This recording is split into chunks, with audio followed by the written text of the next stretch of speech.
Hey, welcome to another edition of the Get Made Podcast. I'm your host, Hassan Clay, and I thank y'all for tuning in. Our brother Salim from Brother Salim TV is going to be on a little hiatus this weekend. He got a lot of business he's taking care of. Of course, back to school starting, so he had to kind of not be here this weekend. But, he'll be back next week, and we're going to have another full, great show with a good energy that he brings and good questions and comments that he have. And of course, always tune in to him on TikTok at Bro Salim TV. Every day he has something great that he does while he's out there on that trail. So by all means, please check him out. But today's guest is a good friend, good brother, good friend, financial mind. We got a lot of good things that he's going to talk about with common sense investing. Right. And we're going to talk about how, as Black men, Black Muslim men, we can kind of be doing something a little different with what we got on. So, Brother Hud Williams, how are you, Hakeem? Assalamu alaikum. Wa alaikum salam wa rahmatullahi wa barakatuh. I'm doing awesome today. Ah, man, it's good. It's good, man. You're traveling the world, man. You're making everybody money. You know what I mean? It's just it's a beautiful thing being you. Alhamdulillah. I'm enjoying it.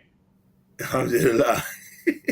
And so we're going to kind of get into it because, I don't want to take a lot of his time, but I want to get some of his time. So I'm going to jump into this conversation with us today. But y'all know how we work at the Get Made Podcast. We got those 3 questions that we asked all new guests that come on.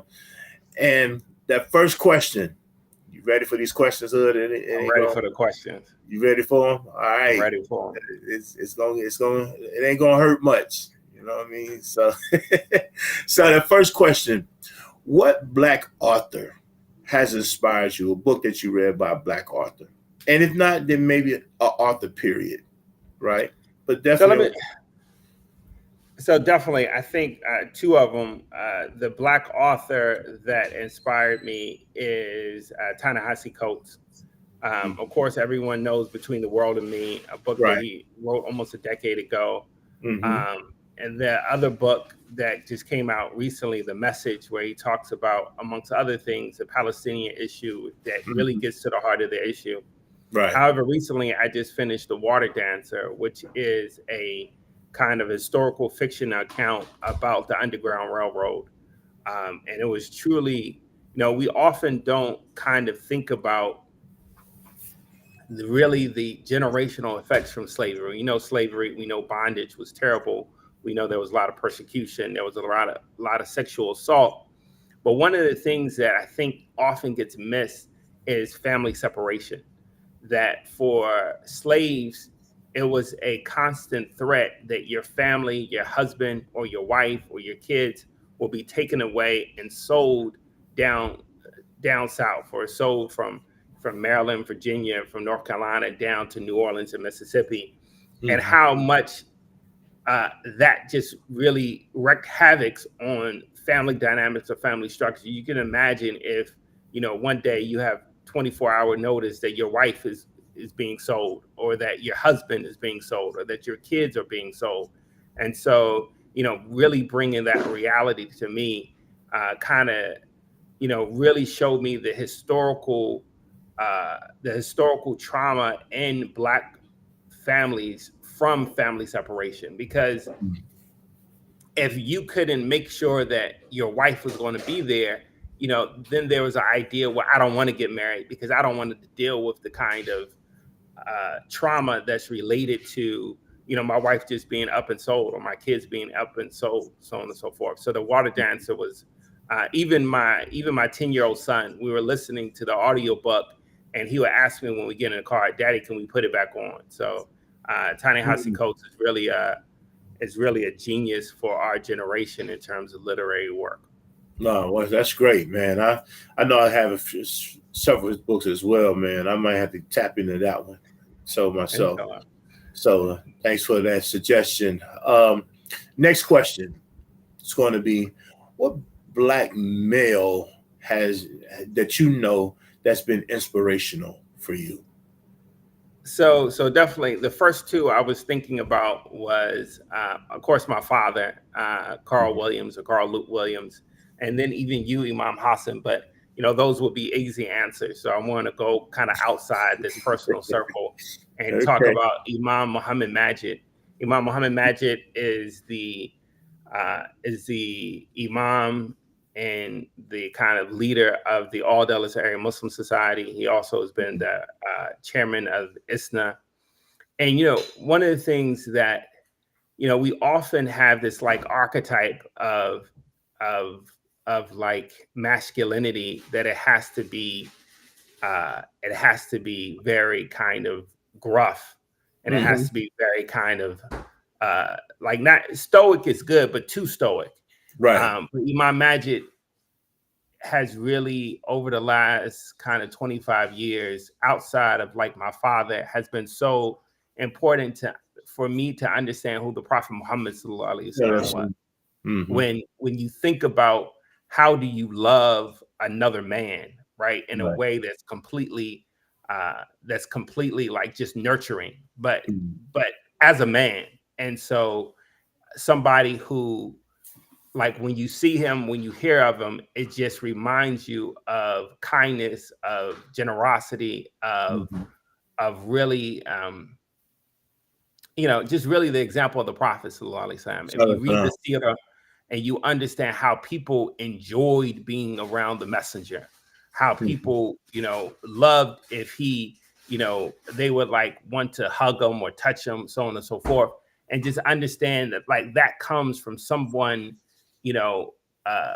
someone giving you that type of kindness and education. I remember my children who, since we moved away from Virginia, never got a chance to know Imam Majid growing up. And I remember one of them gave him salams at a conference. And he said, "Daddy, he hugged me like he knew me all my life." Wow. And that type of kind of, feeling that's kind of transmuted just through touch. And so he's just been someone who's been a guide in terms of helping me understand who the Prophet was, sallallahu alaihi wasallam. No. I know when I only met Imam Majid once, right? It was maybe about 10 years ago, shook his hand and everything. We was up at the Adams Center, right? Okay. We was doing a workshop at the Adams Center. Well, we were actually speaking at the Adams Center. And, he had us in the office. We was back in the office. I guess it's a really conference room, right? And, sat down and had a great conversation, shook his hand and all that. He was a remarkable guy to be in his presence. I mean, I still remember the president. I guess I only met him once, right? Yeah. And he still left an impression upon me, even at then. So that's a good choice. That's a good choice, man. I literally forgot all about Imam Majid until you said it. And then as you started talking, I was like, wow, yeah, I mean, that dude was like real. Exactly. And he, and I think he helps you understand, this is Imam Majid's father was the Mufti of Sudan. So just think about the Supreme Court Justice of Sudan. And he has but he uses his knowledge to make room for people, not to close people off, to bring people in. And, I think it's something that we just need more of. Right. That's real, man. That's real. God, man, I forgot all about that brother, man. I'm like, man, he was a remarkable man. If I ever said a man amongst men, if I can describe a man amongst men that I've been able to meet in my lifetime, he would be one of them. Alhamdulillah, I can see that. He would be one of them. So last but not least, then we're going to tip over into the conversation. What is your observation of Black manhood, or Black Muslim manhood, and its association with wealth? Black Muslim manhood in association with wealth. One of the things that this brings to mind is, what's the definition of a third world country? I know a lot of folks. I remember one of my close friends, she was thinking about moving to a third world country. And somebody was like, and her parents were like, "Why would you want to move there? Like, you're going to live hard." third world country is not that it's going to be hard to live. The third world country, the definition is like there's a big gap between rich and between poor, right? So there's really no middle class. Okay. And so what I often think about in terms of Black male wealth is that it's like a third world country. We have brothers who are doing very good, exceptionally good, right? Whether it's entertainment, whether it's sports, whether it's business, whether it's academia. And then we have other ones at the low end of the spectrum. And we don't have a good sense of folks who are just in the middle. And I think oftentimes, especially if you grow up from this low end of the spectrum, that the ideal is often rich, right? We don't think about, hey, I want to get to middle class. We think about, I want to get rich. And so the middle class can become like a bad idea, right? Because it's not the ultimate destination of being rich, rather than saying, hey, I just want to improve my family, right? We're here. I want to get to the next level. I want to get something that's sustainable. The idea is often getting rich. And so what that often creates is taking on gambles or taking on risk that will get you rich, but will also hurt you in the meantime while you're trying to establish a family. So it's almost like if you're behind in a baseball game and instead of trying to get a base hit, you keep swinging for a home run. Right. When you have to understand, like, hey, we're just trying to get on base. And, part of that is that it takes sacrifice. I remember one time I was talking to a young man and he asked me what I did for a living. And this is before my current job. And he asked me how I liked it. I said, well, it's not really that enjoyable. And he was like, well, I don't want to be like you. I don't want to do something that I don't enjoy. And I said, well, that's what it means to be a man. What it means to be a man is not, hey, I do something I like for fun. That's what I did when I was a kid, right? What it means to be a man is that I make sacrifices for my personal enjoyment so that I can build or do something for my family. And so I think we need to have this idea, not that we are not going to be entrepreneurs, not that we're not going to reach out, not that we're not going to take risks, but we're going to take calculated risks. The risk that you can take when you're 21 or 22 is not the same risk that you should be taking when you're 45. You have a wife, 4 kids, so on and so forth. So just understanding that balance is a lot what comes to mind when I think about. It's not that we don't have people in our community who are doing well. It's not that the average that we have. So when we look at statistics, right? And I know the community probably knows this, but there's 2 different ideas. There's the average, right? Which is, we have 10 rich people, we have 10 poor people. The average is still middle of the road. But then you have, I think, the median, which it says, hey, if we put everyone on a list, we're going to take the person in the middle. And so that's the really statistic that we need to kind of focus on. If we look at where that middle person is, where are they? Are they below the poverty line? Are they middle class? Are they a secure middle class?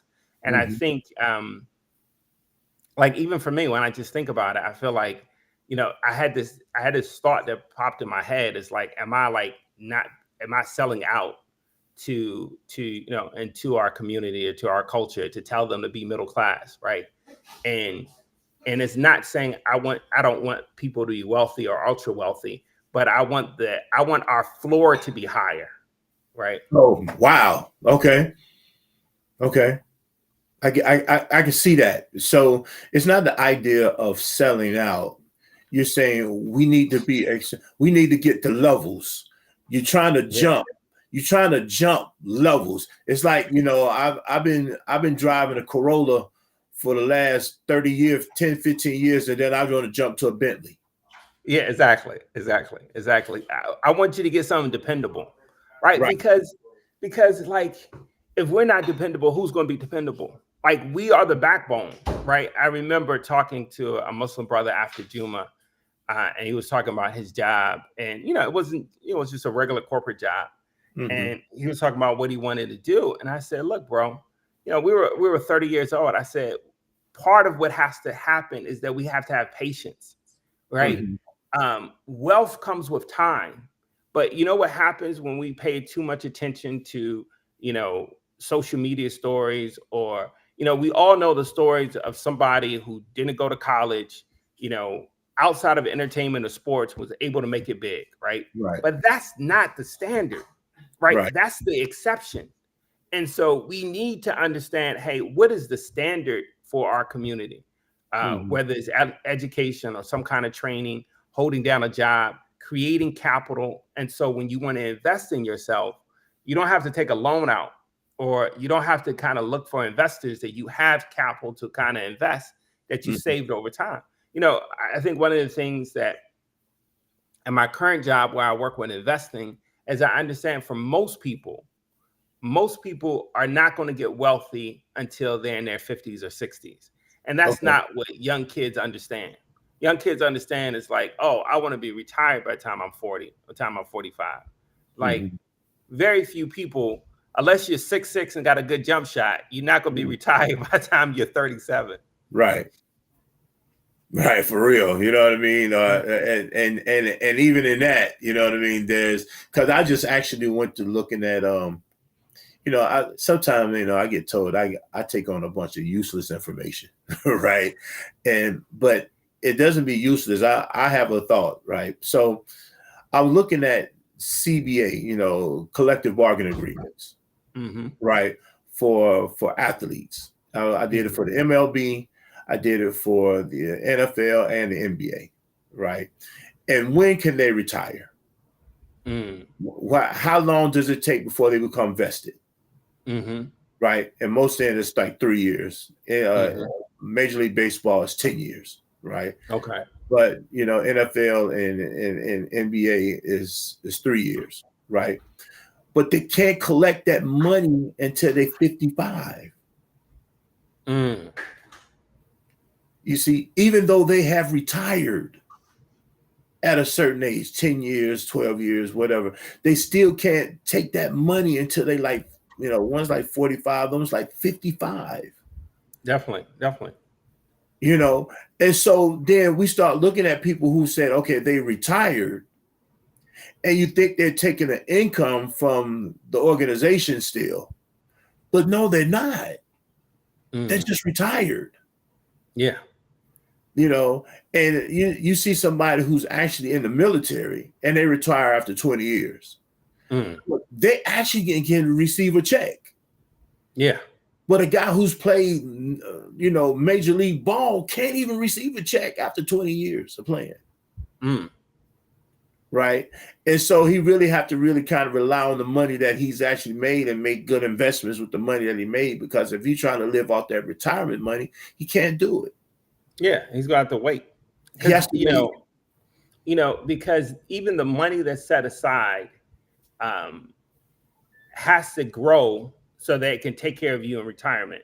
Because if they gave it to you, if you like people come out from college at 21, you use 3-4 years in the league, you're 25 years old. And even though they took money from you, that at 25, the average life expectancy is 80 years old, so that's another 55 years. Right? If they take that money that they took out for the first 3 years or 4 years and they invest it for another 20 years, then that money is going to be something that then at 55 you can kind of they can kind of give you residual income from that for the rest of your life.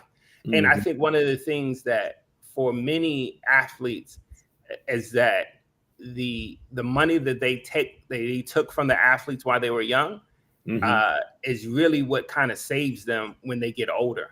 Right. Because in their heyday, where you had all the pressure of keeping up with the Joneses, buying flashy cars, going out to expensive dinners, and other things of that nature, is that they're broke, and that they don't really have a sustainable living until they get to that age where they can actually get some of their retirement funds, and then that gives them a level of stability. Mm-hmm. And here we are looking at and I'm gonna double this back. We go to looking at, because a lot of times I think our eyes, even in the Muslim community, probably our eyes are still centered on who we believe are wealthy, rich. I don't even call it wealthy. Who we think are rich, right? And then our vision is to inspire towards being rich. Yeah. Right. And then we have a determination who is rich. Yeah. Right. We have a notion of who is rich. Right. And so then our focal point is to get to where rich is. Exactly. Not accumulating wealth. Yeah, because we want what comes with what we think being rich. So, if you look rich, if you have on a lot of jewelry, if you have fancy cars, you might not have money in the bank, right? Because you have to exchange that money that you had in the bank or your investment account for those things that make you look wealthy, right? And so we definitely have to really kind of, the idea of keeping up with the Joneses. One of the books that I read recently, and I was about to give it for one of the answers to your questions, like The Psychology of Money. And it really goes deep into how do we understand money, because and what are we really looking for? Are we looking for happiness that's relative to how everyone else is living, right? Or are we looking for security for ourselves? And these are two very totally different things, right? Because but it seemed like those situations there seem like they get merged somehow, though. The thought of them get merged somehow. Tell me more. When I start looking at the acquisition of wealth, how I'm living right now, I want to live nice, I want to live comfortable, I want to do this, I want to do that, but I'm not really thinking about tomorrow. Yeah, my tomorrow is today. Well, one of the things that he says in the book is that when the goalposts always change, you're never going to be satisfied.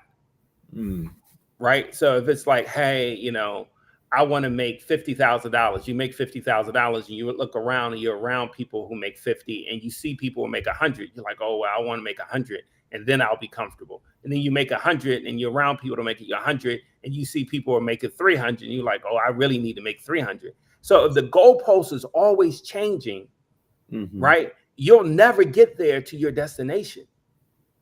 And so one of the things that wealth, especially in this country, especially in America, is that it keeps pushing the goalposts out. I'll be happy once, I'll be happy once I get a yacht. And it's like, once you get a yacht, it's like, well, all these guys have a super yacht. And then, well, you want to get a super yacht.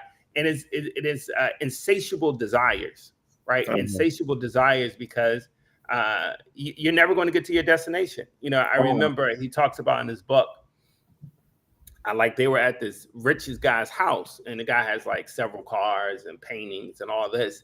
And so he was looking at a painting, and someone came up. He's like, man, he said, wouldn't it be great to be him? And he said, I have something he can never have.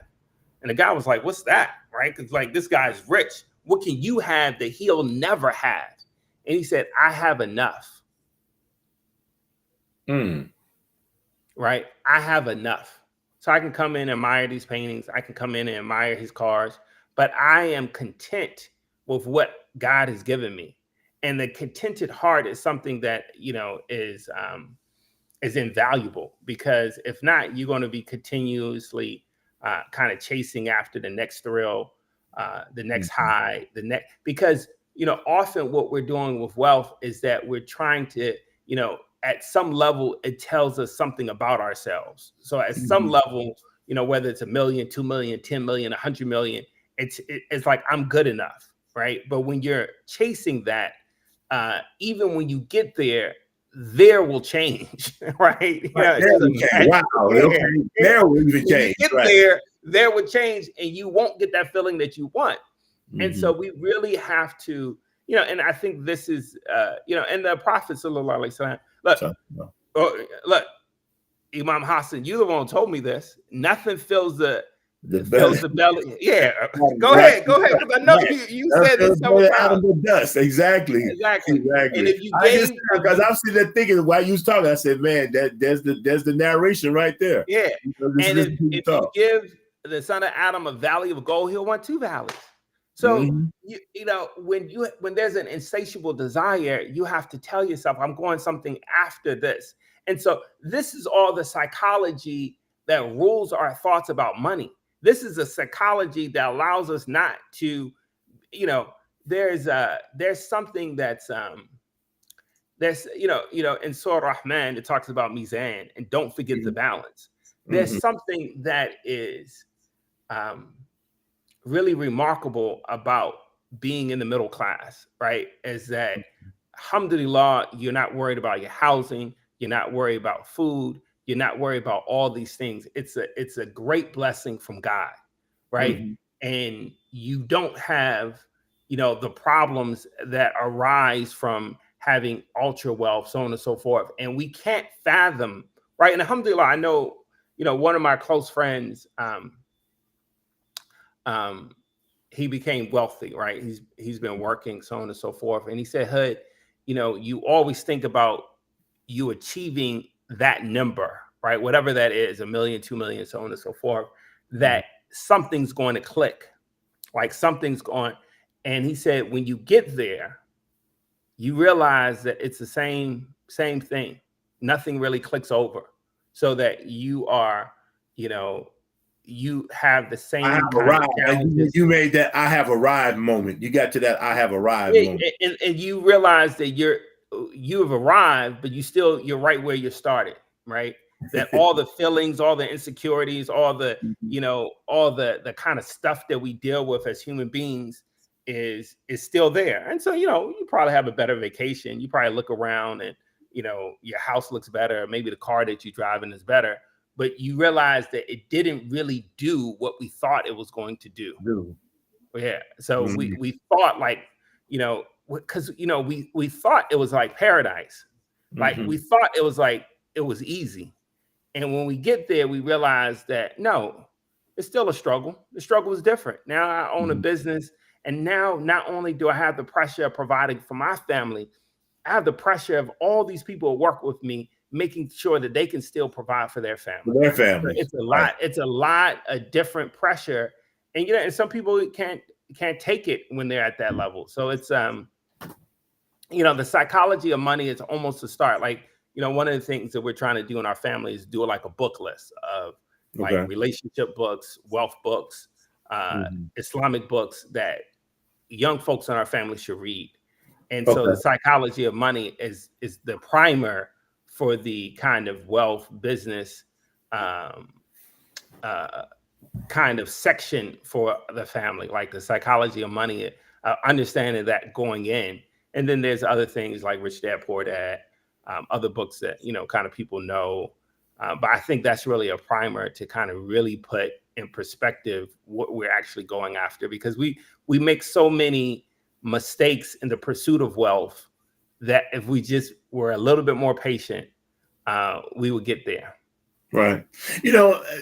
I'm sitting there thinking, right, and I remember some years ago, I was in conversation with a sister, right, looking at marriage, right, and it just, it gave me some thoughts, because we was having a conversation, and I made a conversation. Saying that guy got a Benz outside in my driveway, and she like, you drive a Mercedes Benz? I said, no. No, I don't. You know what I mean? Because at the time I could still see. I'm still driving. You know what I mean? And so, she said, you drive a Mercedes Benz? I said, no. And so, she said, because if you did, our conversation would be over. I said, what? Right? I said, well, okay. I said, I'm not riding like that anyway, first. Like, give me an understanding of why would it be over because if you can drive a Benz, you can give more money to the masjid, right? I said, but here's the thought. If I have a Benz, maybe I got the money to buy the Benz and give to the masjid all at the same time.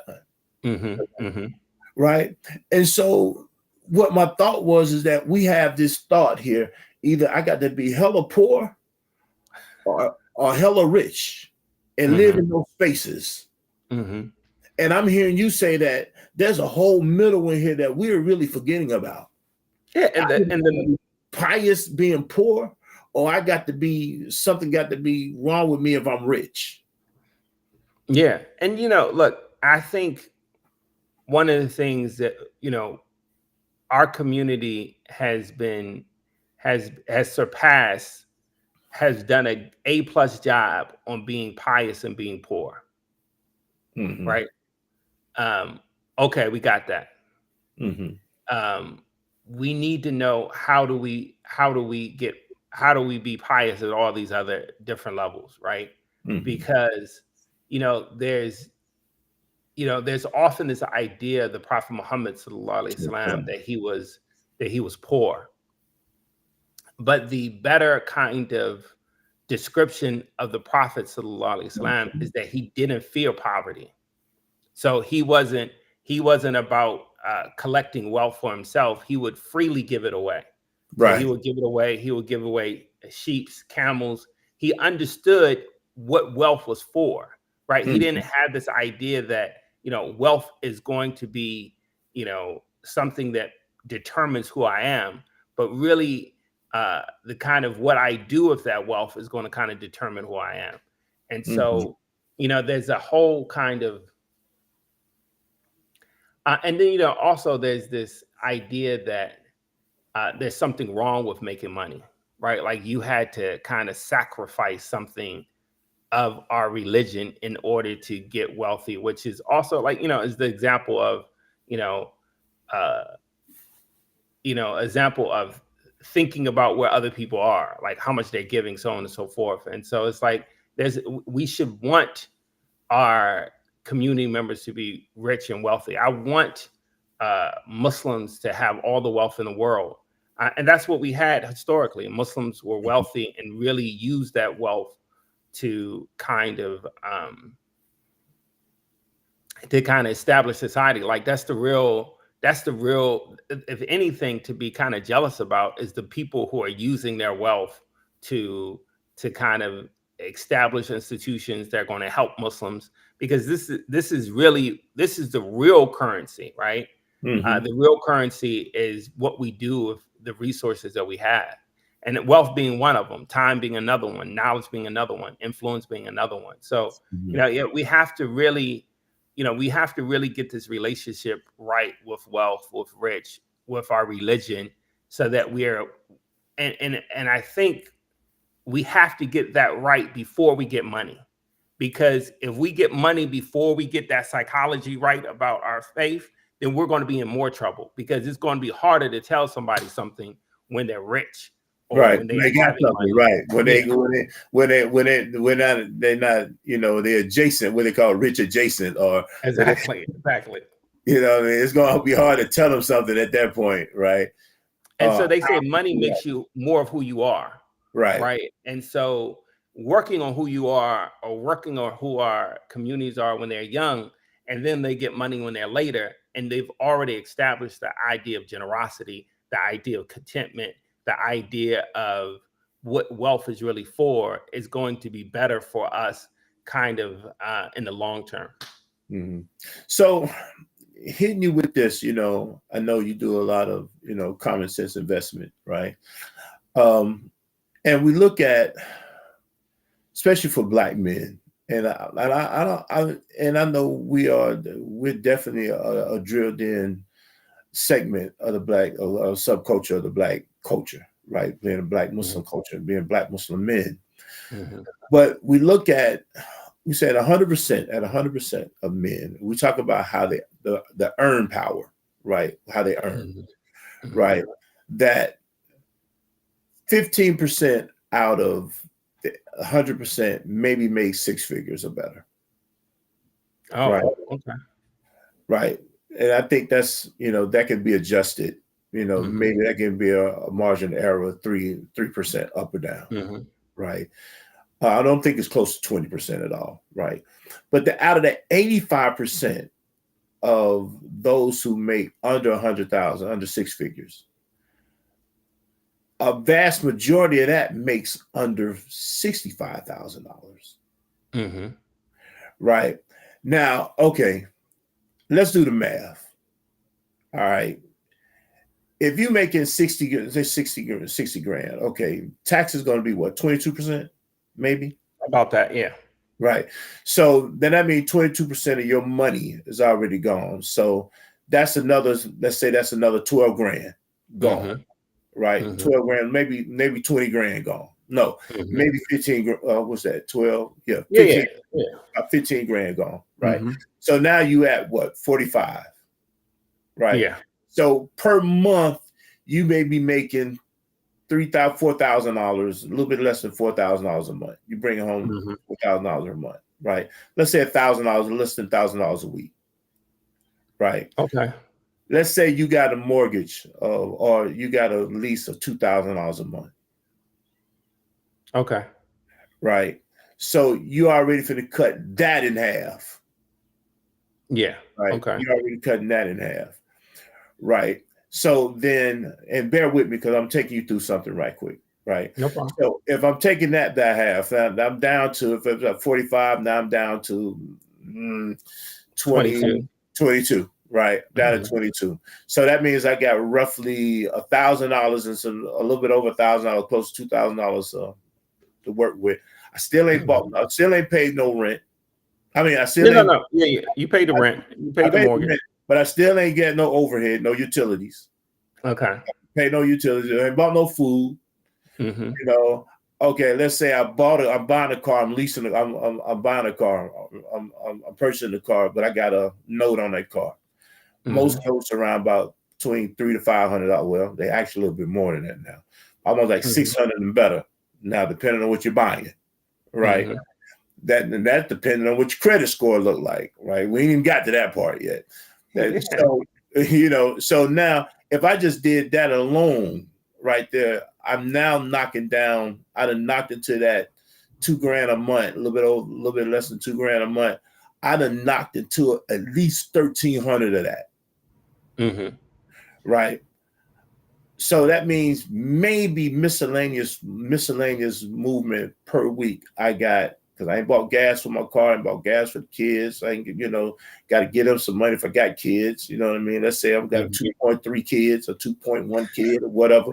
You know what I mean? One kid likes to eat a lot of food. Exactly. That tapped into more of my food purchasing. You know what I mean? And so, okay, then if I want to try to go out. So what I'm saying is that at the end of the month, if I done spent all the way out, I might have about $150 or $100, really, without touching a credit card. Mm-hmm. Right. What can I do with that $100, man, to ensure my future moving forward? Okay. Wow. Okay. Young man making probably around $65,000. Right. And then he probably has $100 left over at the end. At the end. Okay. At the end. First of all, not to focus just on that $100. First of all, that $100, we ain't future planning with that $100. That $100 is to kind of preserve that lifestyle, because that lifestyle is a one headache, one storm, one shock away from being underwater. But being exactly. Okay. So we're not doing nothing with that 100. We just putting that 100 in the bank so we can absorb any shock to that system. Right. That's a savings for the rainy day, not for future planning. That's the rainy day. It's right. saving, and so we just putting that away because rain is going to come. It's not if it rains, it's when it rains. When it rains. And if you don't have nothing when it rains, then you're going to back. But a couple of things before we get there, and this is the important part. Number one is that before you get your paycheck in your account, you should have already been saving in your 401k plan, in your simple IRA, in your employer savings account. So, for example, if your employer has a 3% matching contribution, you put in your 3%, your employer puts in your 3%. So if you make $65,000, you already saved $500, right? You already saved $500-$600, right? So you already have that. Number two, that your 401k can also act as a buffer for those rainy days, because you can actually take a loan out of your 401k without paying any taxes or any penalties when life happens, or if you want to buy a car, or if you want to buy a home.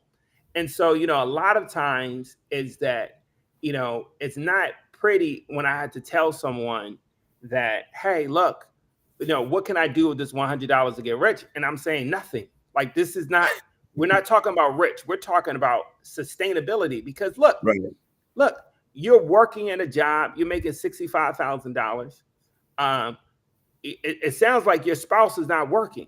So you're raising a family where your wife can be there and make sure that the kids have something to eat. They have someone to come home to. They have someone to help them with their work. So first thing I'm gonna tell them, brother, you're doing it, period.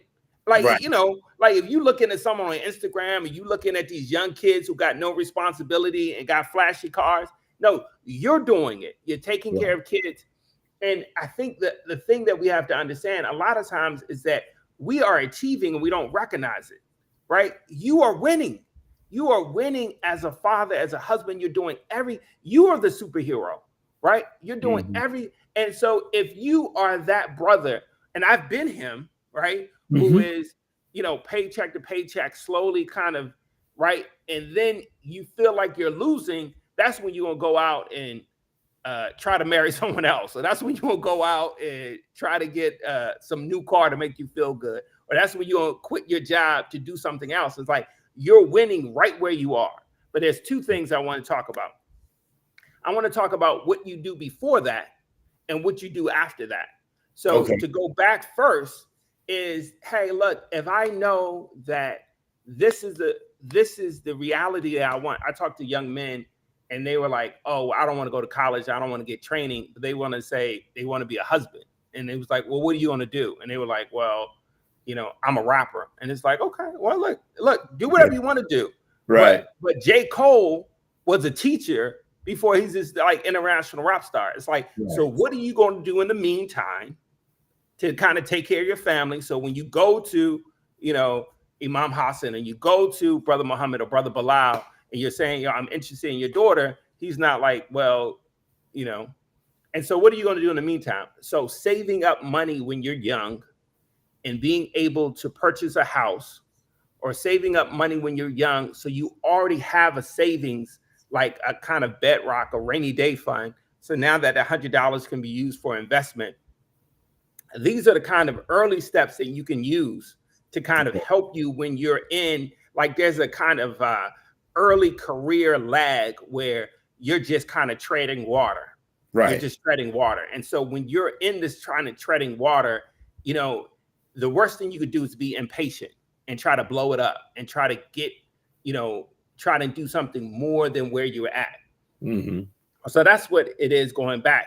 And then what is it going forward? Because like, for example, you bought a house, you had a mortgage, and so what you can do is says, hey, like now we got 2.3 kids, we had that third kid. So now we got 3 kids. So we're going to buy another house and we're going to rent out the house that we had. Right. So now we're going up. Now we're getting more assets, so on and so forth, in a very natural way. Right. You still have that house. You can rent it out. You can find someone in the community to rent it. And now you have a new house. And then at the same time, you're putting money into your 401k every year. That 401k is growing.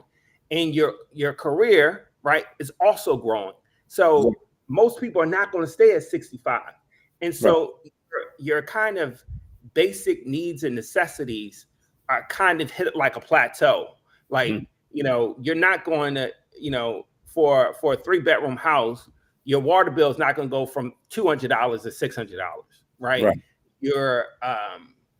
Your utility bill is not going to go from $200 to like $1,000.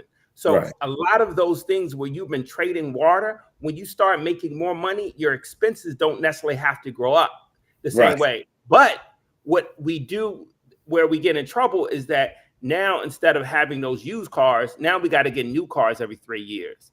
Now, instead of, driving to Virginia Beach or driving to somewhere for a vacation, Now we want to fly to Turkey because someone else was flew in Turkey, right? Right. So now the kind of things that we live our life, that's when we started like, okay, now we're going on $5,000-$10,000 vacation every year. Now we're buying new cars. Now we're buying, instead of going up into a 3-bedroom or 4-bedroom, you want to go to a 5 or 6. That's when you start trying to keep up with the Joneses. Now, right? Like I'm about to say something that's controversial, right? Now I've been treading water. I've been kind of unhappy because I don't feel like I'm growing. Now I'm having problems in my marriage, and I go through a divorce that's going to destroy wealth, right? I don't know what you said controversial. That's real. That's real. Yeah. And so if someone is going through that level and they feel frustrated, right, then that's going to lead to more problems in a relationship. Mm-hmm. But if you go through that level and say, yo, brother, you're killing it. You're exactly where you want to be. Just be patient. It's coming along. Mm-hmm. And then once you get that 65, now you're going to make money. You're going to make 75, 85. You might get another job. You might get these awesome opportunities. And now you're making more money. Now you're putting in 3% of your salary. And so now you're going to have $300,000 in your 401k plan. So if anything happens, you can take a loan from your 401k. You can put down a house. And so that's how you build wealth. But the problem is our expectations are different. That person who's like treading water thinks they're supposed to be like, you know, swimming or they must be full out stroking, Michael Phelps action. You know Michael Phelps. And the problem with that is because they don't understand that this is the path, because we don't have the track record that other communities have.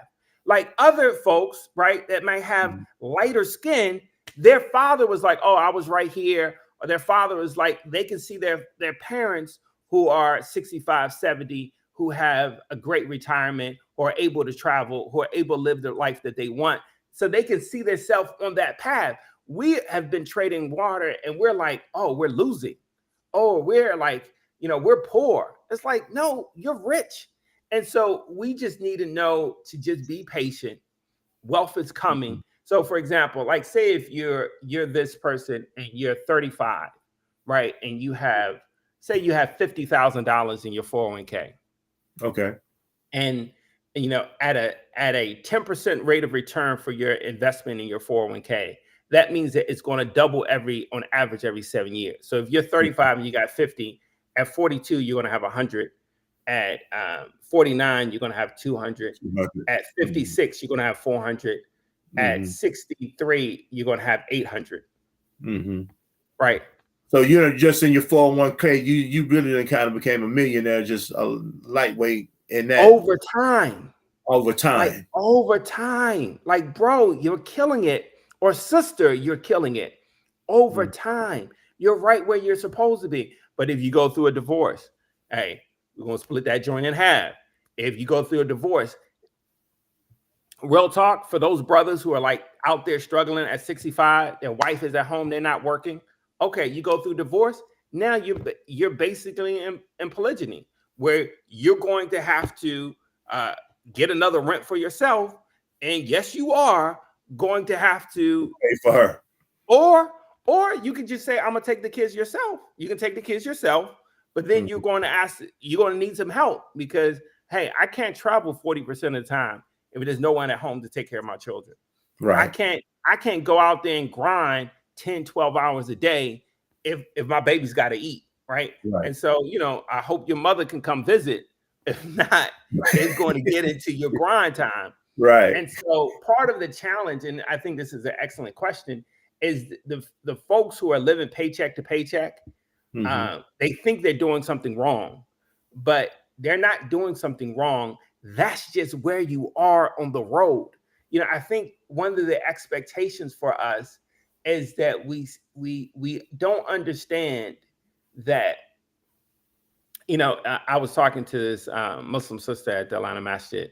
Her husband passed away, and they were married for 40 years.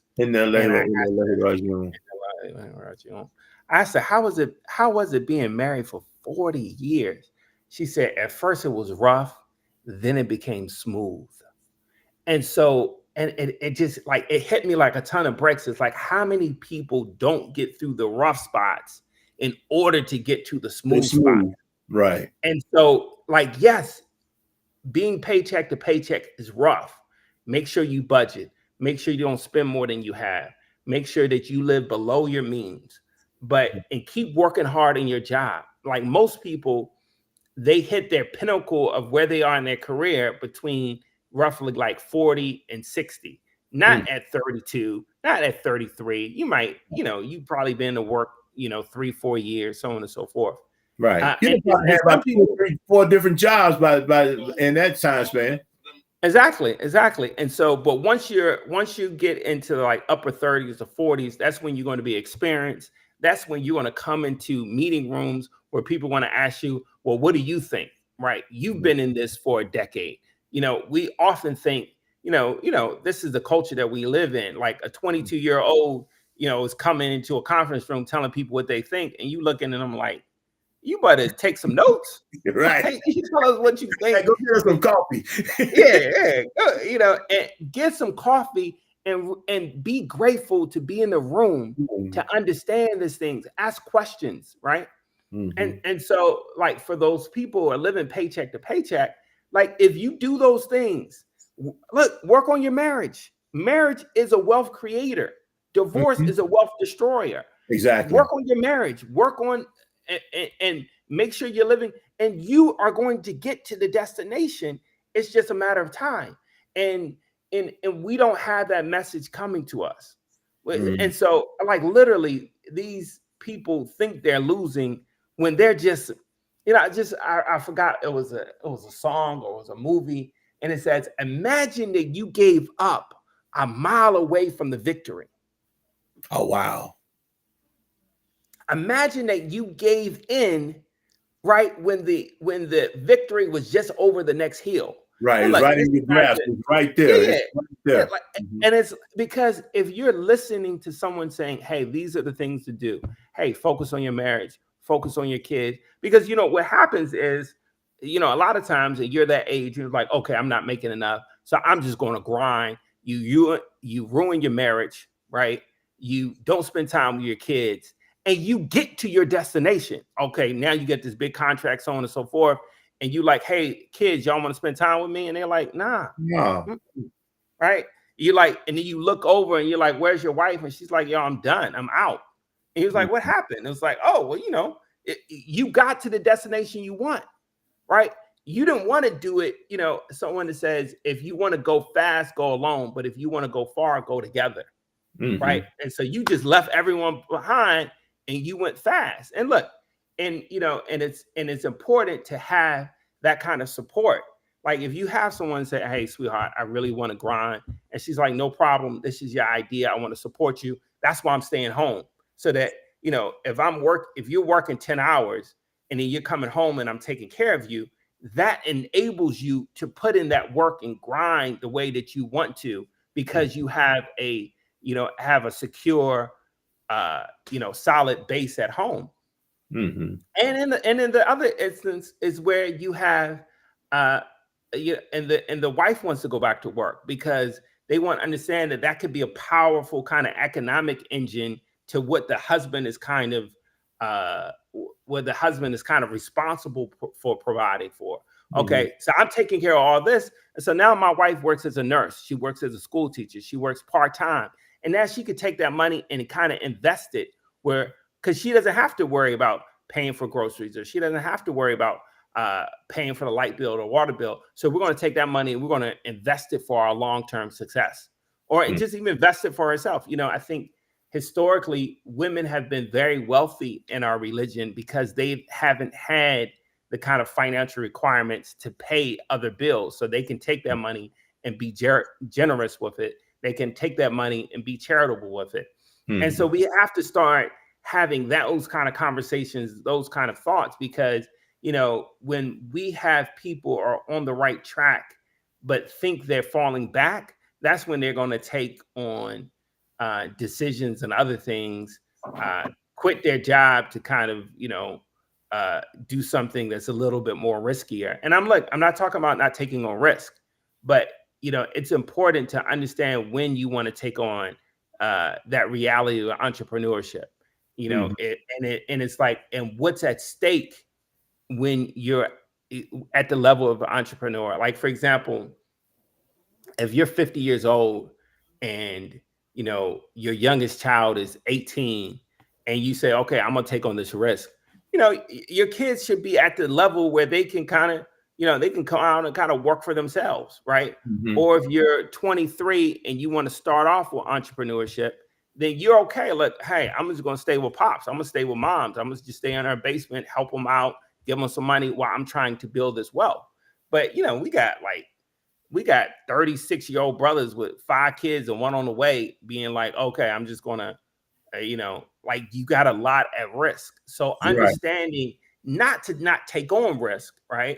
And not to, because, even me, inherently, because how I grew up, I'm risk averse. My father's an entrepreneur. And so even when I want to take on risk, my dad is like, no, bro, you got too much at risk. Take care of your family. That's very important. But there's going to be a time where my youngest is 10. There's going to be a time in the next, 8 years where I'm still going to be 55, right? And we think we have this idea of entrepreneurship that is like that you got to do it in your 20s. When you look at, or we like everybody got to do it like Bill Gates. There's a lot of people who become entrepreneurs at 50, at 55. You know why? Because they have a lot of their own capital. They have, 400,000 in their 401k they can use to start. They have experience where they've been, have a master's and right. And they build networks. They build connections to where they can kind of move into certain things. Exactly. It is mitigate or minimize risk at that point. Yeah, exactly. It's minimize risk. They have all those things that they have those networks to raise money with. Like when you're 50, other people who are wealthy, who can invest in you. When you're 25, you're trying to, encourage people. You're trying to meet these people, right? Yeah, exactly. Your friends don't got the money. Exactly. Right? Well, you're 50, your friends might have the money. So, that is how those are the folks that we're trying to reach in general, to say, hey, look, bro, you're not behind. You're behind because someone sold you the wrong kind of roadmap. Right. I remember I was going to this place called the Secret Beach, and they said, Hud, to go to the Secret Beach, it's the most beautiful place on this island, right?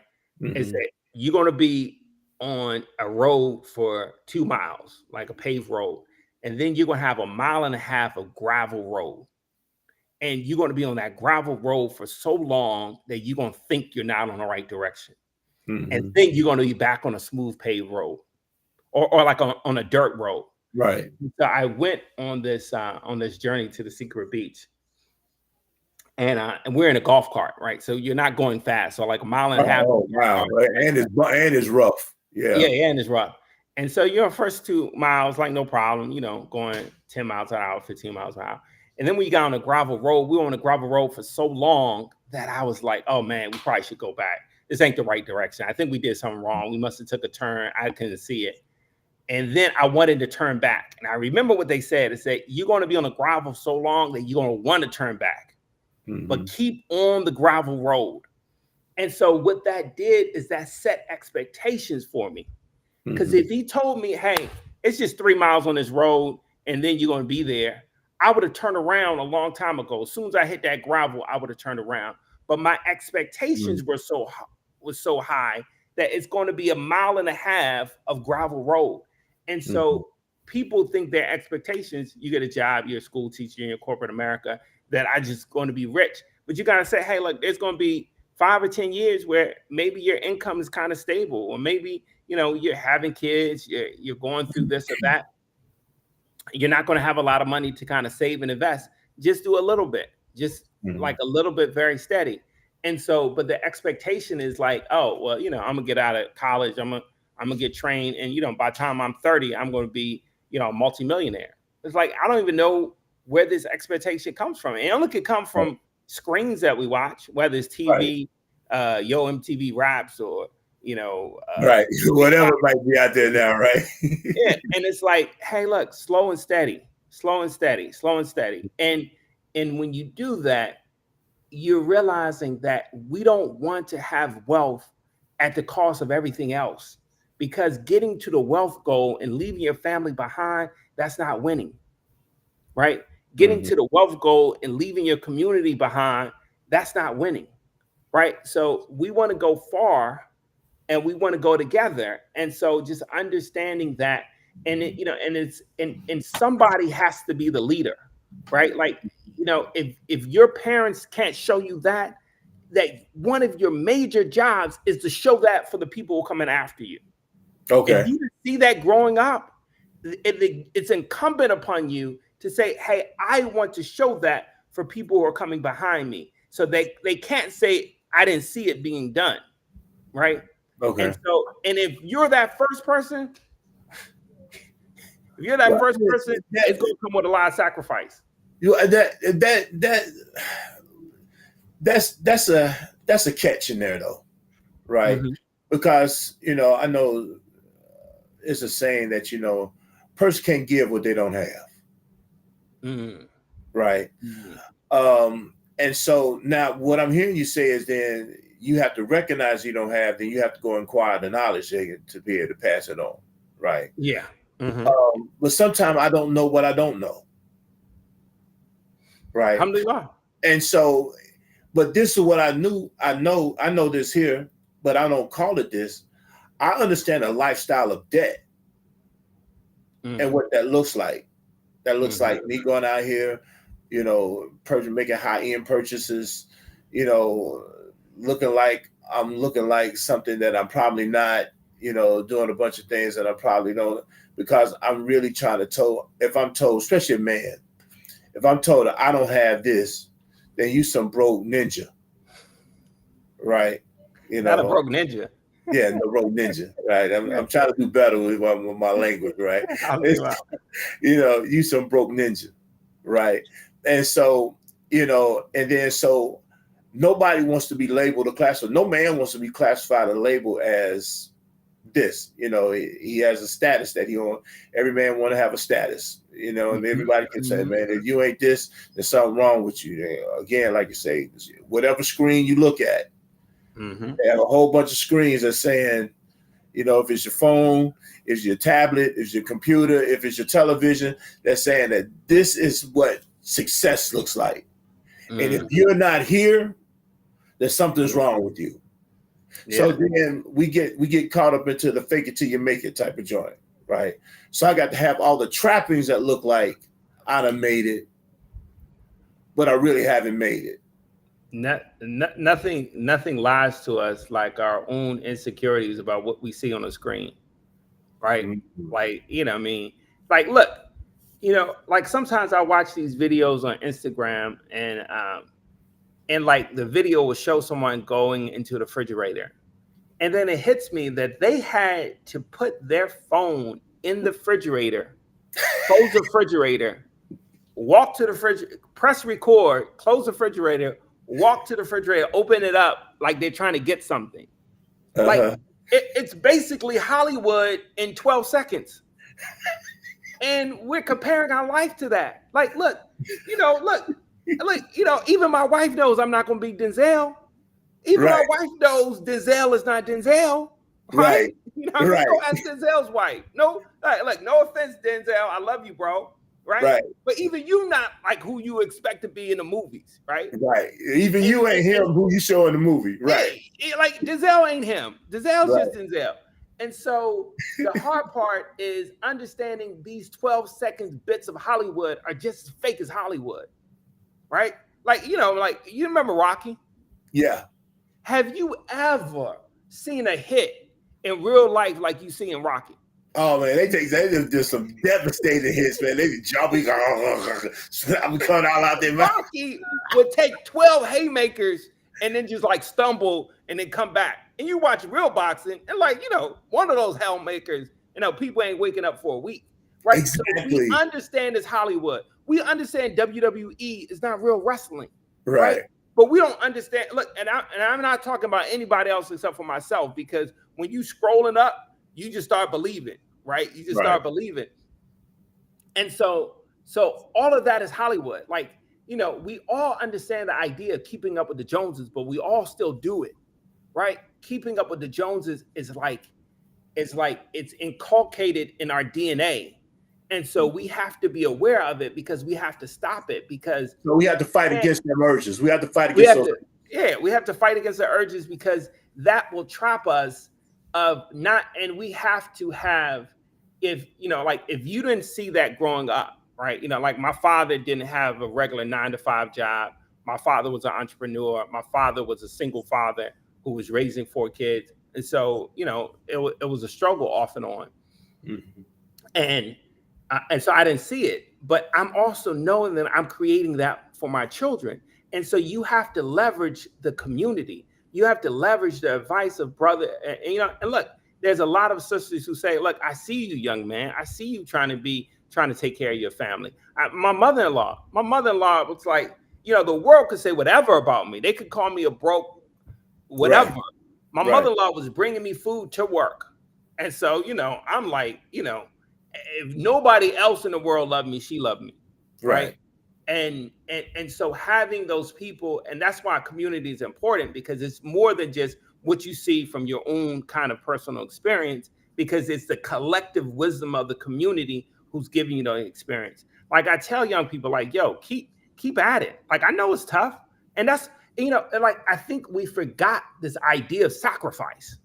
Mm-hmm. Like, what does it mean to sacrifice? Means that you don't get what you want today so that you can get what you want tomorrow. My father, one of the things my father kind of, the things that your parents tell you so much of that you just like roll your eyes. He talked about delayed gratification. Yeah, mm-hmm. Delayed gratification. I'm like, okay, all right, Dad, delayed gratification. But this is what we're talking about. We're sacrificing today for tomorrow, delaying your gratification today for tomorrow. This is the same principle in investments. So people who delay their gratification, don't spend their money, save and invest their money for the long term, are going to be able to be better in retirement or when they're older. But that's the same thing as our religion, right? It says that paradise is better and longer lasting. Like this dunya is a prison for the believers. Right. We are delaying our gratification. Like that's what Ramadan is about. Like I don't eat breakfast, I don't eat lunch, I don't eat, but that water and that date, right? At iftar, like, right?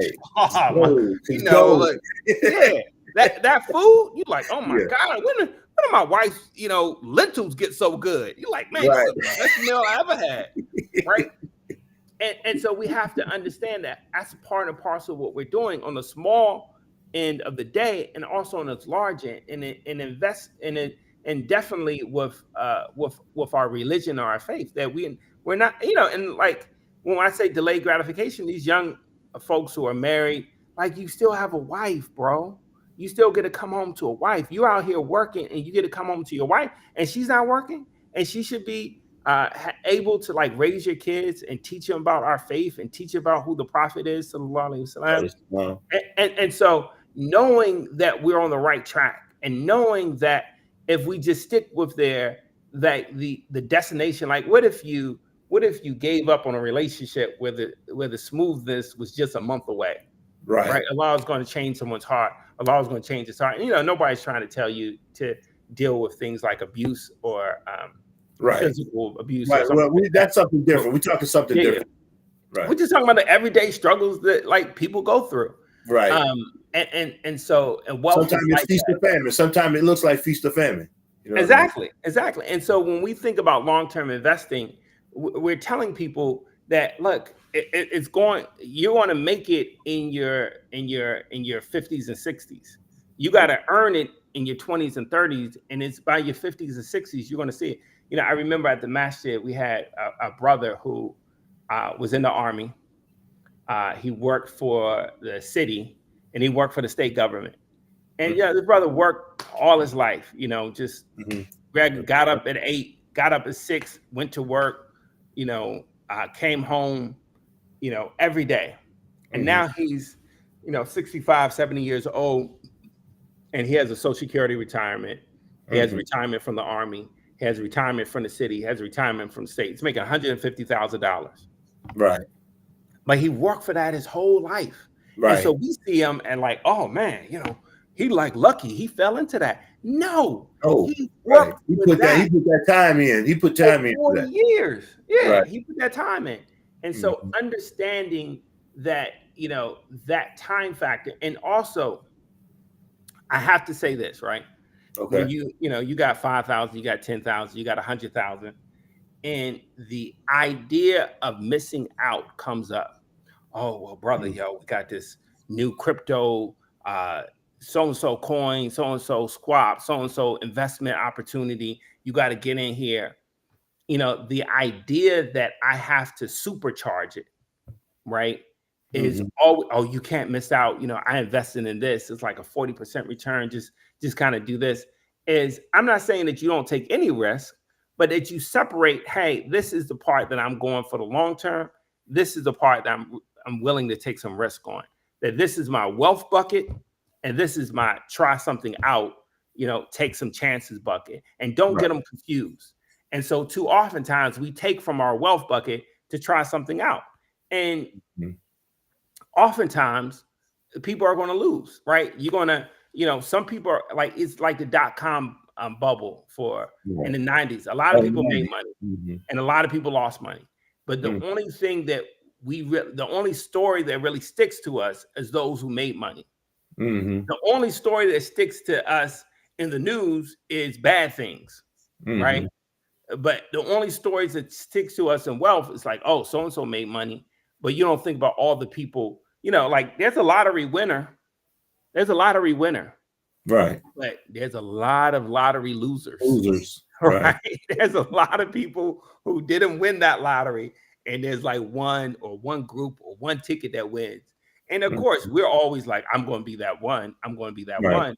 But there's a lot of people who are losing that money. And so just kind of understanding. You say that, man, because I mean, just even some disclosure for myself with something like that, that's how people get scammed. And, I mean, I got hit. I ain't gonna sit there like and I think, I'm probably, I believe myself to be probably the most intelligent person around, and I read people pretty well and miss that whole joint. Because my idea of the money that I was getting ready to try to make had kind of blinded me to what was really probably potentially going on. Yeah, it's human nature. It's and when people, and that's why you have to, because people will ask me about different things, and I say, "Do you understand that?" They were like, "No." I said, "Then you shouldn't invest in it. If you don't understand it, don't invest in it." Then they're like, "Well, I might miss out. This is it." It's like, okay, you might miss out on a good thing, but you'll probably miss out on 10 bad things, right? And and that's the idea of financial planning. So financial planning is where we take you where you want to be, right? You tell us where you want to be. I want to have $80,000 of residual income. I want to have 120, and you tell us where you want to be. We look at where you are, like you're right here. You make 60,000, you make 65, you got X amount in your 401k, and we tell you whether or not you're on track. So if you're on track, then you don't need to take. If somebody say, "Hey, this is a great idea," it's like, "Hey, I'm fine. I'm on track." If you're behind, then you know what you got to do. I need to save more, so on and so forth. But too oftentimes, that that they pull on our human nature to kind of get us to do things that are not in our best interest. And and the idea that you might miss out on something good, but you're probably going. It's like I'm not going to use that one, but you'll probably miss out on a good thing, but you'll probably also miss out. It's almost like having standards, right? Like if you have standards for marriage, for all this other things, and you're like, my standard is X, right? You talk to people, you talk to Imam Hassan, you talk to people that you respect, and you set the standard. And things that don't meet that standard, you say goodbye to. You might probably say goodbye to a good opportunity, but you probably saved yourself from a bunch of bad ones. Yeah, exactly. For 10 times as much bad opportunities. And so, you have to have a little discernment because, the bad moves are really costly. The good moves take time. And then when you have that bucket and then that I'm putting at risk money that I have to put at risk, right? And then our human nature always wants us to get the best of something, but we don't have retroactive insight. If that was the case, we would have bought Amazon 20 years ago and we wouldn't be sitting here, right? Yeah, everybody would have bought Bitcoin when Bitcoin was like whatever, you know what I mean? Yeah, and the people would say, like I'm a professional. I have standards. I have things that I can say. I have things I can't say. Right. But people say, I told y'all. Like, if I look at everything you told me over the last 10 years, I still will be down 40%. Right. You know what I mean? So it's like, yeah, you were right about some of them, and you were wrong about some of them. So stop acting like I'm just going to cherry pick my winners and be like, y'all should have listened to everything I said. If I listened to everything you said, I'd be down by 40%. Right. And so it's not, it's not that, and it's, there's not a better word than like, most of the things that are just going to do well over time are not as sexy. They're just not as exciting. It's just pretty much standard. Right. Not as glamorous, not as glossy and polished. And all that. I'm gonna tell you, most sisters, right? And, they can come after me. Like nobody will come after me. Nobody cares, right? That like they don't even want that person who's just steady. Like I'm a school teacher. I'm just going to be working. I'm gonna take care of my family, so on and so forth. That doesn't look appealing. Like, what does he do? He's just a school teacher. He's not making money like this, NBA player, right? And so it's like, but these are like solid men who care about their wives, who care about their communities, who care about their families, who are putting one foot in front of the other foot, who are going to just make sure that they're being responsible for their families, and they're going to be successful, right? They're going to be successful in the long term. But oftentimes we're like, oh, well, we're looking for something that's a little bit more exciting, a little bit more like, well, I think he's going to be a rapper and he's going to blow up. Well, maybe, but or he got status, he don't have status, or he got this overall appeal that's just going to be magnificent. You know what I mean? Yeah. But really, you're really going to be a bust. But you don't know that because his trappings look good right now. Woo. Yeah, the trappings are, and that's in marriage. It's the same thing for men and for brothers and sisters in marriage. That's in marriage. That's in wealth. That's in careers. So it's like really being true to yourself, really trying to, cut out the noise.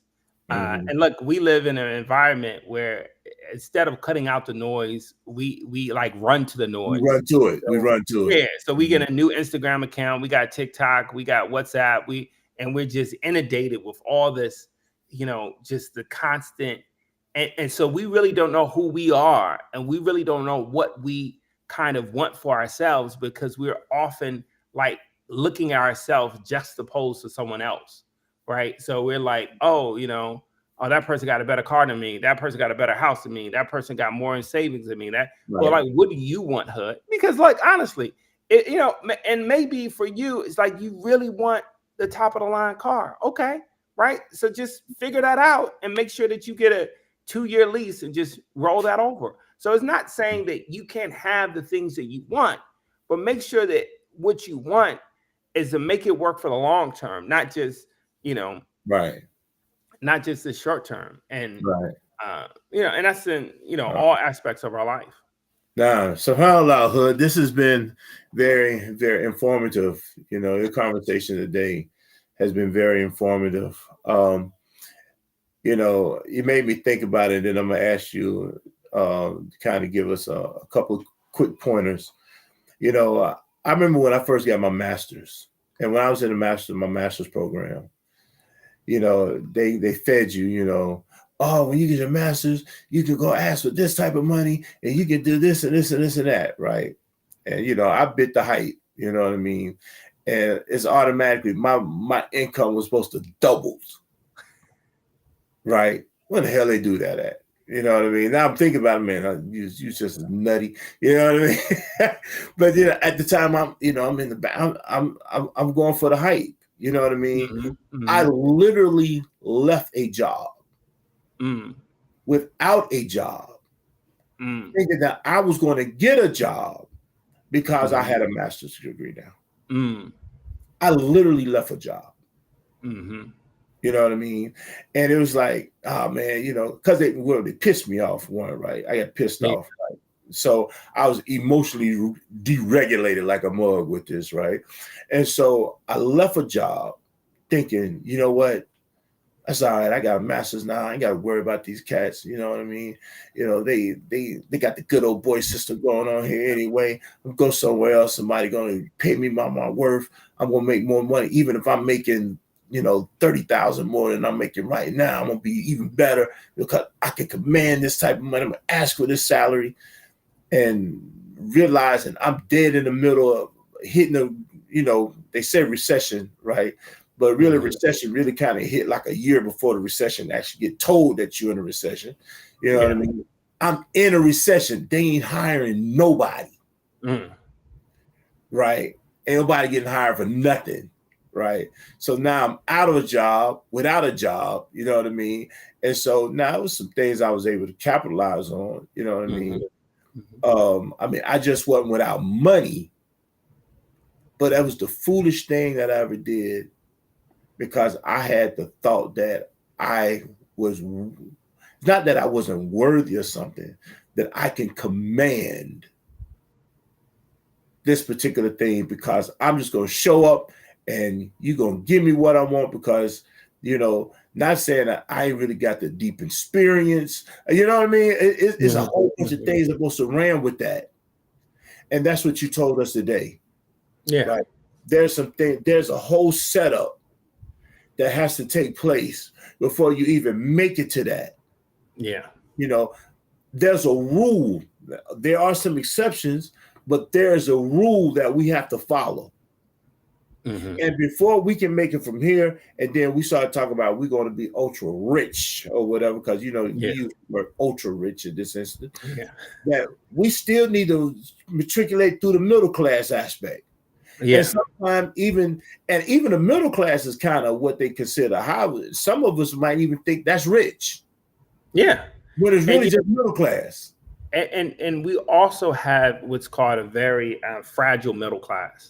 So a fragile middle class is saying something can happen that will take you from the middle class back down to kind of, poverty or right above poverty or like, and so especially for Black Americans, it's a very fragile middle class. You don't have a lot to kind of lean back on. Right. And for other communities, they have a middle class where, you're 25, 26, you want to buy a house with your family. Your parents can give you $50,000, no problem. They just like, boom, here, start your first house. And so one of the things that we often talk about is starting investing for our children when they're younger, right? You invest a small amount when you're young, then they have money to kind of supercharge them buying a home, collecting assets, so on and so forth. And, I think job opportunities and career paths are, can be kind of relationships, right? There's some general rules that you should kind of understand, but then everything is different. Like, so, you would, if you get a master's, you do have better credentials than someone who doesn't have a master's or someone doesn't have an undergrad, but you still got to go get it. Right. Like, I'm not a fisherman, but when I put bait on the hook, it ain't automatic that when I throw it in that a fish is going to pop out. Right? Exactly. So it's like, you have better bait, but you still need to make sure that you're in an environment where there's a lot of fish. Exactly. You got to make sure there's not a lot of other baits out in that environment. And exactly. So, it's, and sometimes you're going to win on risk and sometimes you're going to lose on risk. But how can you take a risk where you know that the alternative that you have is good enough for you? Like if I leave this job, alternative I have, maybe I go back to school. Maybe, I have the side job. I have the side hustle. I have some consulting entrepreneurship that I can do in the meantime because I have a master's until I find that other thing that I want or that I like, or so on and so forth. So it's no one has the answers, right? Except for 20-second TikTok videos. They're the only ones. So they got all the answers. Yeah, they got all the answers. They got the answers to finance, to relationships, to spirituality, to all things in 20-second bites. Mm-hmm. So before we get out of here, we're gonna go and end it, man. Give us a couple key things. Give us a lot. If I kind of just get us synchronized a little bit. If I was to prioritize, if you gave us a prioritized way of thinking of it or something, and again, this would kind of be your 20-second TikTok video in a sense, but if you from your expertise, what is the 2 things, maybe 3 at the most, that we can do that can get us started, or some of us who are younger and some of us who may have to retool? I don't know if you can kind of merge those together, right? But what is it that we can do to start moving in that into that realm of middle class and wealth? Definitely. So first one, I'm going to start early, start saving early. So the earlier you have your money working for you, the better that you're going to be able. So if you start investing, and even if you're not young yourself, right, that we can all teach our children, our grandchildren to start saving early. So when your kids have $100 from birthday for something, like put part of that in an investment account, let them invest that along with our values. And I think, Islamic finance has come a long way, and you don't have to sacrifice our values for investments, right? So there's ways to kind of invest, but invest along with our values. There's a whole industry that makes sure that the companies we're buying are not selling pork, pornography, alcohol, gambling, riba-backed ventures. They're not investing in companies that are making weapons of mass destruction, right? Mm-hmm. So that's number one. Number two is that the U.S. retirement accounts, like the 401ks, so on and so forth, are only at best 80 years old or so. Okay. But that our Quran talks about retirement and talks about investing.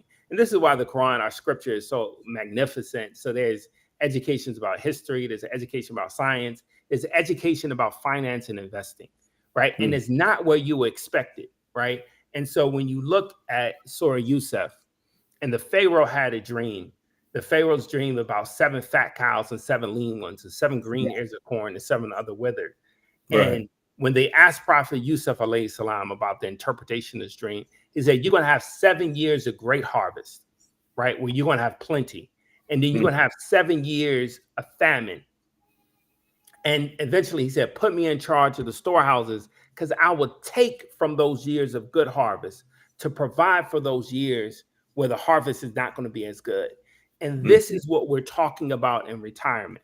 We're talking about, if the average person uses 80 years, the first 20 years you're learning, the last 20 years you're slowing down. You have these middle 40 years are going to be the years of great harvest.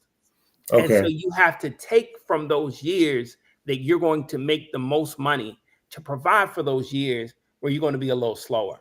And so that idea is exactly what the idea is in the 401k, because for your retirement accounts, retirement is not an age, it's a number, right? So if you think about, if you have $1 million in a retirement account, and then at a 7% rate of return, that can create $70,000 of annual income for you every year for the rest of your life. And you still have $1 million to give away when you pass away.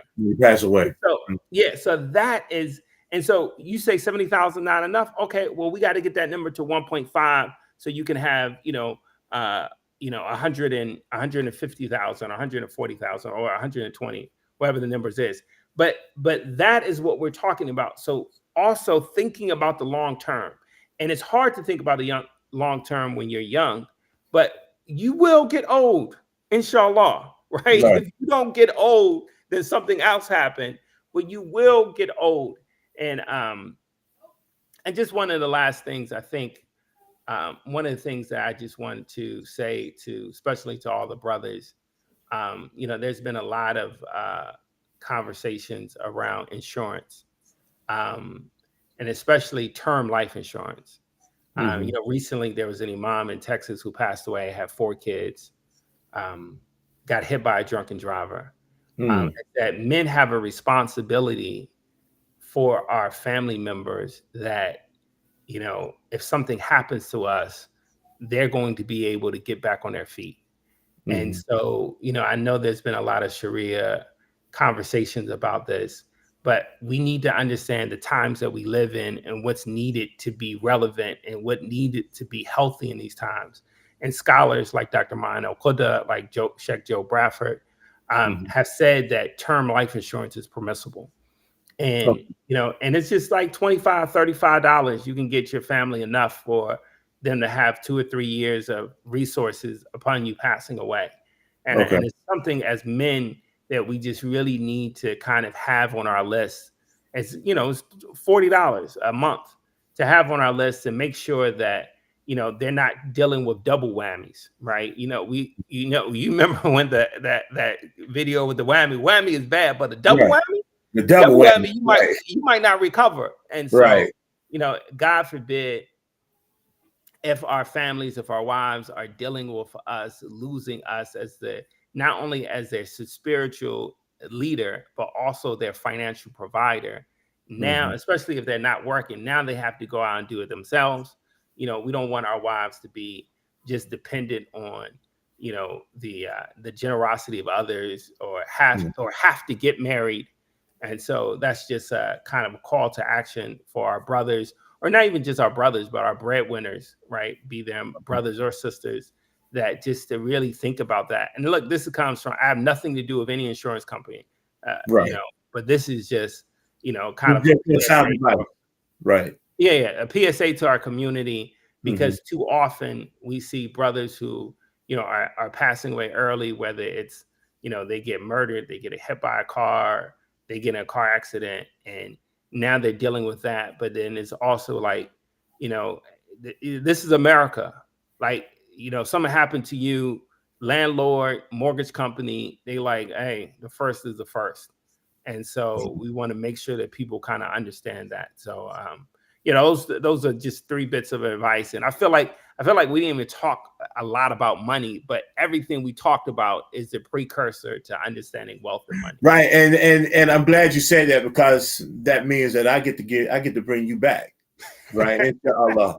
You know what I mean? And so, and then we can, at some point, we can kind of have that conversation. I know you're a busy man, so, be able to get it on your schedule and bring you back to the Get Made podcast. So that way we can dive into that aspect. This is fun. Yeah, this was great information, man. I'm not gonna lie to you. So, everyone, Jazakallah khair for your information that you gave us today. May Allah benefit you immensely in this life and the next, for all that you've given to us today, inshallah. So with that, Devin, how can they reach you? I know I should have had something on the ticker, but how can they reach you if somebody want to reach out, maybe ask a question or something nature there? Yeah, definitely. I got my work email at the bottom of the screen, and you can also reach out to me on LinkedIn, Hud Williams. The good thing about being named Hud, there's not a lot of folks that have my name. So Hud Williams on LinkedIn and email as well. So. All right, that'd be great. So, another great edition of the Get Made podcast. Of course, I thank everyone for tuning in. Of course, y'all can see us at many places on YouTube, at the Hassan Clay Experience. Actually, on all platforms, the Hassan Clay Experience. We broadcast every Monday at 7 p.m. Please hit your notifications. Subscribe to the YouTube channel. Follow me on Facebook at Hassan Clay, as you see it here, and also on TikTok and Instagram at the Hassan Clay Experience. Of course, my book, Taming the Storm: Understanding and Overcoming High Conflict Personalities for a Peaceful Life. It's still on sale. Always going to be on sale. I don't even know I'll say that. It's always on sale, right? And so definitely check me out at HasanClay.net. And, again, next week we could be back. Brother Salim, inshallah, will be back next week.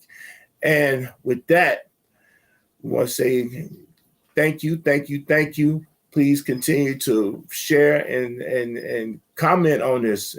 Comment on this information that was given today. Have something, sharing your understanding of what we might have missed the mark on some of this, or what you liked about what was said. Right. And by all means, please continue to support the Get Made podcast. And with that, I'm going to close out, and we're going to see you guys again next Monday at 7 p.m. All right. Assalamu alaikum wa rahmatullahi wa barakatuh.